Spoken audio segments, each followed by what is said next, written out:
the mindset you were in when you got that tattoo? Ooh, I don't even know, man. I think I was in a situation where, from what I recall, I was I was living at I remember the whole story now. Okay, cool. I was living at my sister's house because I was living there after the accident. This was like a year and a half after your first accident where you got paralyzed. With a paralyzed accident. And the 2012 or something the like that. house 2011. The house that we were living in caught on fire and we had to move out. So my sister, my brother-in-law, and her kids moved into a family-friendly house. And because it wasn't accessible, the insurance company just put me up at like an extended stay hotel. And I was also going to school at the time, and I was just like so uncertain and so uneasy and so stressed out and really panicky and lots of anxiety, and like there was just a lot going on. And I remember I was also put in like after that house, I like went and stayed at like another person's house, which they were like so great, like the most kindest people ever. Like they put a ramp in their garage and they let me park in their garage, and they like gave me that like their extra bedroom and like let me use their kitchen, and they even went out of town for a while and just kind of let me do the whole thing. But I remember like I was having trouble with my mental health and I was having trouble with school, and I remember I was becoming like, like at the time I was really abusing like a lot of the study drugs that they give you, and it was just like a big crazy time in my life, and everything was so chaotic, and I was like, God, and I was journaling like a lot at the time. Like I was journaling. And so I decided to get the word temporary tattooed on my wrist in such a way that I could see it while I was journaling. And I think I had heard someone real briefly tell me about that, the story about the dash. The dash. Like live your dash. You've got your, the dash between the two dates on your tombstone. Someone briefly told me about it. I was like, oh, that's cool. Let me look into that. And I liked it, but I didn't want to just get like a solid dash. And I was like, well, I mean, my life is pretty temporary. My problems are pretty temporary. And like, it'll get back to normal. It'll be okay.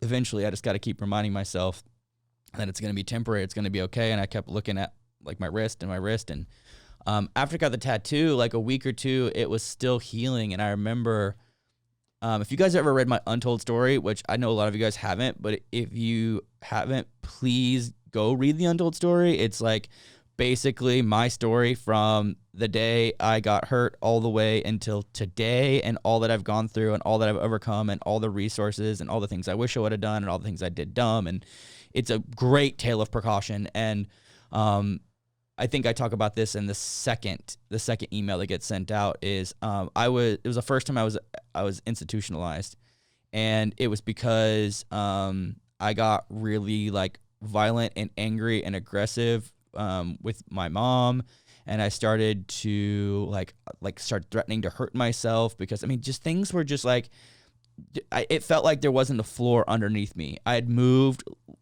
like 1, 2, 3, 4, 5 times in a matter of a couple of months. And if you're a person with a disability, especially a wheelchair user, you know how difficult it is to create new systems and get acclimated to new living environments. And, that was really messing with me. And, I stopped taking a bunch of my meds, and it was just like the perfect storm. And I remember being in a psych ward under suicide watch with my temporary tattoo healing. Still healing. And I remember telling the nurses about it. Hey, want to know why I got this tattoo? Look how cool it is. Well, I remember they were like, I told them about it and I told them the story behind it, and they go, but wait, you're in here for suicide. That's not the mindset of someone who wants to kill themselves. And I was like, yeah, I mean, I don't think I was trying to kill myself. I was like, that's just what's on the paper.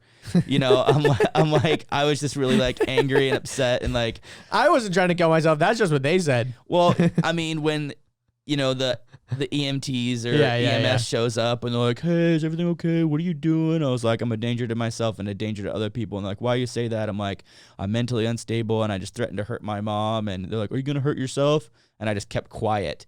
And I think they just assumed like, oh, well, let's put him under a psych. And so they took me like a regular hospital. A regular doctor came in after they'd given me like some medicine to calm down. He's like, why are you here? And I was like, I'm a danger to myself and other people. And he's like, well, seems like you've done this before. All right, we'll send you off to blah, blah. And I remember getting like so upset, being like, what do you mean, welp, I've done this before? Like, no, this is my first time like ever getting involved in some type of psychiatric thing. Like just because you knew the right lingo or something. Yeah, I guess he's like, well, guess this isn't your first time. And I've just watched TV shows. Yeah, I mean, I know the right words to say that like I'm a danger to myself and danger to other people. Like it's true. So I think I got I don't remember. There's some code. It's like 1013 or something. 1099. I'm just kidding. It's like a 1013 or something like that, where it's like they basically arrest you, but like for psychological reasons, and like put you into like psychiatric jail or whatever. I remember I was there for a little while, and then when I got back out, it was like, you know, just read the Untold Story. You'll understand more. But that's where I was. That's what the mindset was at the time when I got the tattoo, and it still reigns true because, you know, my continued to spiral down into the depths of addiction, and like things got worse, but like the tattoo was still there, and then I finally got clean and things got better, and the tattoo's still there, and like the tattoo is always a constant reminder that whatever moment I'm in, I need to like have gratitude and appreciate it because it's gonna be gone. And any bad thing I'm going through, like all I have to do is just wait it out. Like give it enough time, you know, focus everything one day at a time and do the next right thing. And how perfectly applicable is that to the current Rona situation? It's like none of us want this. None of us like this. But unfortunately, we got to do what we got to do. And we got to do it day by day. And we have to remember that like it's eventually going to be over. And in the grand scheme of your entire life, what is a couple of months? It's nothing. Yeah, literally nothing. You know, we'll talk about this later, but I think, you know, this is definitely a big perspective thing for a lot of people. Yeah, for sure. But again, I want to talk about that later. Especially with like spinal cord injury stuff, like you're a master of perspective and, you know, well, not only problem that, solving so and all like, that kind of stuff. I guess I'll get into it now. So I think about like, so I've gone through and overcome spinal cord injury. That was like not overcome, but accepted my reality for what it is. You know, I saw, and that was like what, 6 months to a year of my life, maybe longer. It's my whole life. You know, I think about how I've gone through and overcome, you know, drug addiction. That was 3 months inpatient, 3 months outpatient, a year and a half under close monitoring, you know, like going to therapists and working the steps and, you know, doing the whole thing. And you just like, I've done this before. I know how to be patient. I know how to wait things out. I think about my physical health journey, like when I went from fat to fit, and, you know, that's something that I think about. Like, it just takes patience. It just takes time. It just takes consistency. It's like the compound effect. Like, it's going to be okay. Like, everything's temporary. It's all temporary. You know, my mental health journey. I mean, it's just like everything I can think of that I've gone through in my life. And it's all about perspective. And I think, you know, there's a lot of people that this is my third, fourth, fifth, sixth, I don't even know, hard time I've been through. So I'm pretty seasoned, but there's plenty of people out there that this is their very first thing. And it's a very big deal to them because this is the very first time they've been forced to do something they don't want to do, but it's good for them and it's good for other people. So they like have to do it. Yeah. And be disciplined and like practice self-control.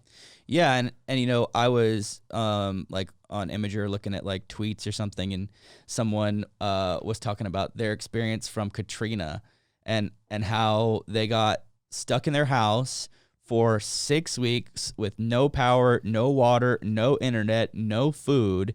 And they were basically like fist fighting their siblings for who could get the bottled water that someone brought them down the street to like take a quick shower or to even drink it. And, you know, that was for 6 weeks. So to someone who's gone through that, this is rookie shit. You know, yeah, I exactly. think about someone who's gone through cancer, like this is rookie shit. I think about people that have been stuck in bed with bed sores, like, or some type of bed rest. Like this is rookie. You know, this is not nothing new, just nothing a speed difficult, bump. Just a speed bump. And it's like, we can learn a lot from those kind of people that have that kind of mindset. And, you know, that's one of the things I'm hoping to share with this merch as much as possible. Like I told you guys, people are going to ask about it, and trust me, people are going to go, what's temporary? And you're going to say everything. And they're going to go, huh?